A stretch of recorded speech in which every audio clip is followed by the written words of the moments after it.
don't know what I watched, y'all. I didn't know what I was in for when I started watching Outlast 2. I thought, oh, it's gonna be scary. I remember how people were all crazy for Outlast, the first Outlast.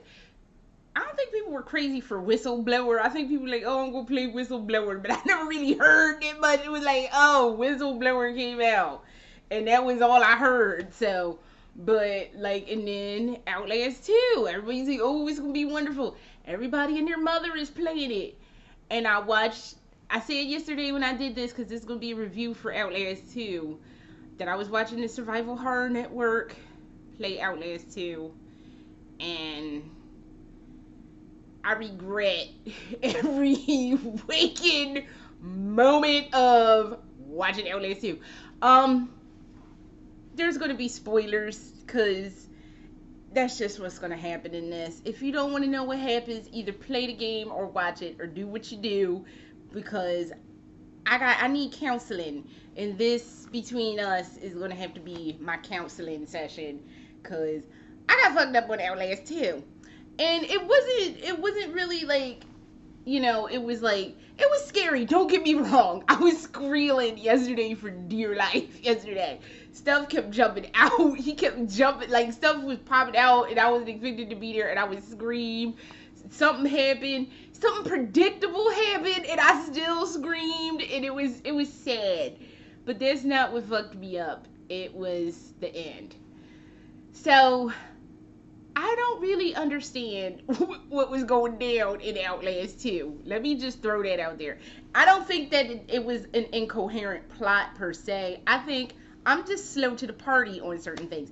I didn't get Narcosis's ending until I watched the guy I usually watch play stuff, John Wolfe, formerly known as Harshly Critical. I watched him play Narcosis, and I had watched that playthrough like 3-4 times before. When I watched him play, I was like, oh, that's what happened. And it was like, I knew what happened, but it just didn't click in my brain till I watched him play it. I don't know why. So there was a lot that I missed story wise, but more or less I figured out the name of the dude that you're playing is Blake. I want to say Corey. I don't know why I'm thinking Corey. I think I've been watching too much Trailer Park Boys. But Blake, and you're looking for your girlfriend / reporter lady Lynn. And like, as I said yesterday, they were the week. It wasn't even that they were weekend subs. Okay, they are reporters, and Blake is the cameraman, but and that Lynn lady is the head reporter. But it was for some internet news. Let me sidebar on this. What the fuck is up with these people having internet news shows? Because that's what it was in Resident Evil 7, them sewer gator people with their weekend sub, Pete. They were, internet news. It's like,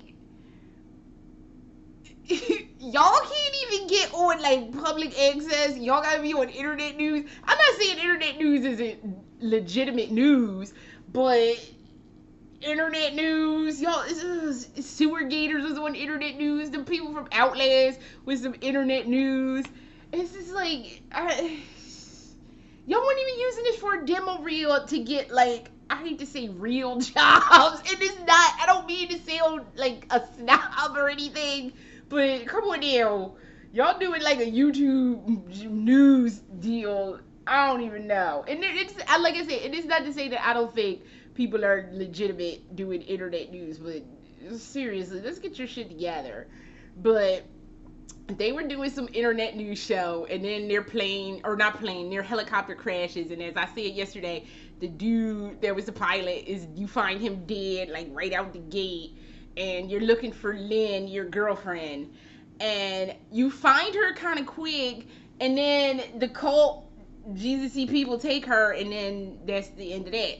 So, and then you spend the rest of the game vacillating between the subplot, which is some random fucking subplot where Blake and his friend from, I don't know, they were supposed to be they look a little too big to have been in elementary school, but I think they're supposed to be in elementary school, and she got killed by this priest, and I don't even know what the fuck this subplot was about. Cause if the subplot had tied into the go find your Lynn girlfriend, whatever, that would have made a little more sense than just, oh well, I'm gonna have this random fucking subplot for literally almost no reason. Cause I watched I guess that was to show how he was against, like he like that Blake dude was all like anti-religion, because there's somewhere along the line in Outlast 2 he makes the statement that loving and hating God are the same thing, and I guess he turned against God because some priest had killed his friend in school or some such bullshit. I don't even know. It was just I don't even understand how that figured into the plot. It was just kind of there. It was like, oh well, I'm gonna be walking around the woods, and then oh, I'm like mysteriously transported to some school. There's also like this sound, and I was like, I hope this isn't like not a clapback, but like something for the evil within, because like every time this foghorn sounded, that's usually when he ended up going into like the school or some shit. I don't know. I was having a hard time following the storyline, and I'm just like, okay, well, I don't know what's going on here. We'll just stick with the main subplot of find your girlfriend, or find whatever that chick is. I'm assuming that was his girlfriend. So I forgot all about this until I watched some other part later on, because there's the cult people that's trying to kill Lynn, and then the other side cult people who don't want to kill her, and they want her to have this baby, because it all forms around the cult people saying that she's pregnant with the seed of Satan and all of this. When they crashed, she wasn't pregnant. This is the part that's fucking me up, because I'm like, she was not pregnant in like the opening clip where they're all flying around in a helicopter. Her stomach was flat and everything was normal, and I was like, okay. So while in the beginning you hear the crazy preacher guy talking that she's got the spawn of Satan and she's like a whore of Satan and la-di fucking da, and I'm just like, okay, she's not pregnant, where are you pulling this from? And then there's, like I said, these silent people that, oh, she must have this child because blah, and then all of a sudden in the midst of this, she is pregnant, and like the Blake dude is the father. It's not Satan, he's the father, because the crazy woman who runs them side people who like she needs to have the baby, that side chick like licks his face, and it's all in first person, and she's like on your face licking new face, and I'm just like, ew, stop it, I feel like I'm being molested, please stop it. So that was something that horrified me, and I forgot about that till she popped up in part 2, because you see her in that part, she licks your face, and then you don't see her again for a bit, and it was just like, oh, this is so foul and just horrifying. So you're running around vacillating between your childhood and what the fuck is going on now, and at the end you find Lynn. She's been tortured, she has all this goo or some shit all over her, and she's pregnant, like big pregnant, that she was not pregnant when we started our adventure. She was not knocked up at all. How she ended up knocked up and wasn't knocked up, he even makes the statement that she's not pregnant and we haven't had sex.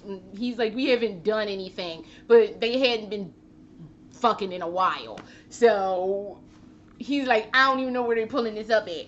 And when you see her, she is like huge pregnant, getting ready to give birth. And I'm sitting there like, the fuck? And then he's all like, well, we gotta take care of you and the baby. I'm like, where is this coming from? She wasn't pregnant. And then I had to rewatch the opening to make sure I wasn't losing my damn mind. But she wasn't pregnant. And all of a sudden, she's knocked up and like ready to have birth. So they're trying to get out of whatever this cult situation is. She's in labor or whatever.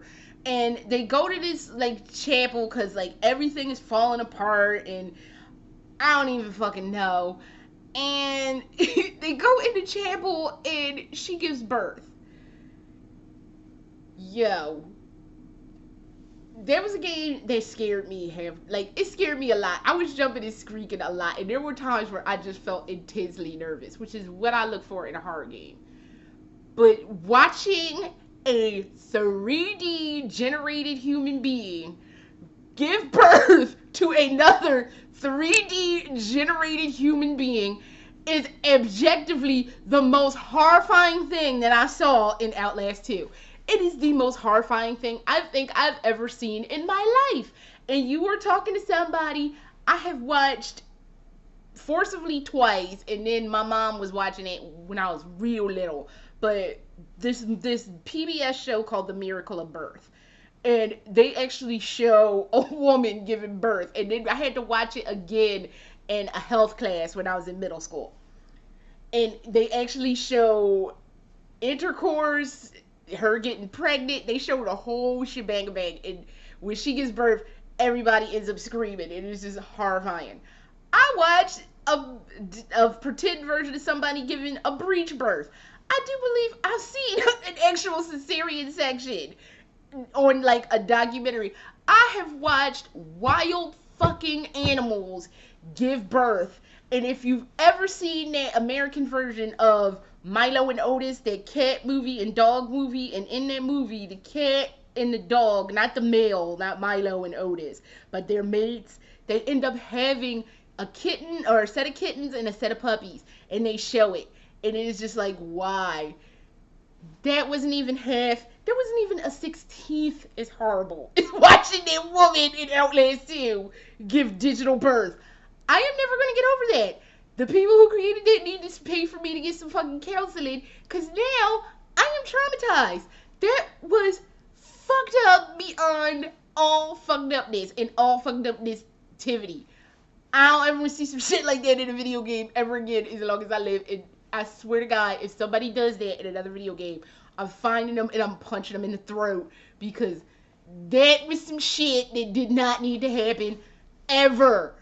Oh my God, it was awful. It was so horrendous. It was so fucked up. It was just so fucked up and wrong. And then somebody kills themselves right after that. After that part, somebody kills themselves after it. I was still so traumatized by her giving birth that I couldn't even get into like dude killing, not the Blake dude, some other dude, the holy roller cult dude kills himself. I didn't even care about that at that point in time. But at that point, I was so fucked up on the birth. I was just like, I can't do no more. I can't. I spent the whole, I don't even remember, like, it's not that much left in the game at that point, because like stuff is going on. He has the baby, like, we gotta get out of here. You're gonna live and you're gonna have a good life and you're gonna be a good kid and blah. One, I still don't understand where and how she got pregnant if she wasn't pregnant when they started this. And two, why the fuck did y'all have me watch that chick give birth? That was fucking uncalled for. It was just unfucking called for. And no, I want my money back. And it was on there. It was on YouTube for free. And I don't ever want to see nothing like that again. It was horrifying. Oh my God, it was so horrifying. I'm so traumatized by this, y'all. I don't even know. Overall, despite me not following the plot very well, despite me like being extremely traumatized by that woman giving digital birth, the fuck. I recommend you buy Outlast if you're up for playing something like that, but be warned, that part, man, fucked me up. And I know a lot of people are, why is that part tripping you out? It's just digital birth. I don't want to talk about it anymore. I need some counseling. I need some counseling to get over that, because that was so fucked up. So, personally, my overall rating, I give it, like, maximum rating. I liked it. I just will never watch it again based on that part. I liked it better actually than Resident Evil 7, because Resident Evil 7 did not scare me the way Outlast was making me jump. It was actually making me jump yesterday. There were several parts. Like I said, there was a part that I knew was going to happen and I still jumped. And I was like, oh! So I was squeaking. I was doing my thing when I get scared, but I got scared. I thought it was scary. I thought it was way more scary than Resident Evil 7 was. Resident Evil 7, while it was good, it did not get me. I was not gotten. I was not scared of the dark. I was a little scared of the dark last night. So, I was actually happy about that. But yeah, oh my god. Never again the digital shit. Then I don't ever want to see some shit like that in a game again. Somebody getting fucked up if I see something like that again.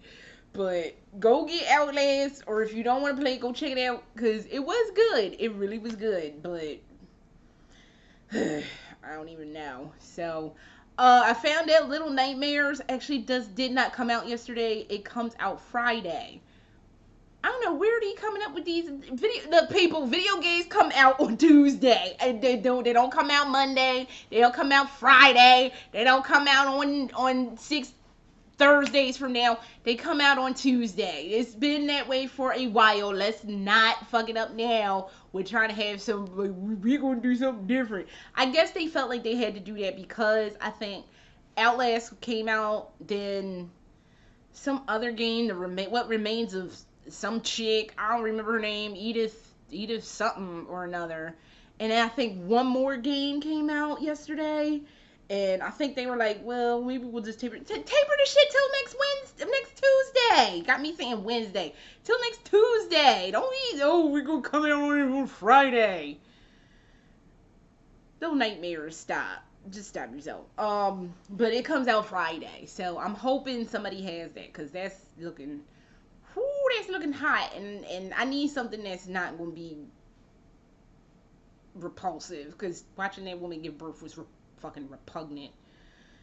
What they do say in Pulp Fiction, it's some fucked up repugnant shit.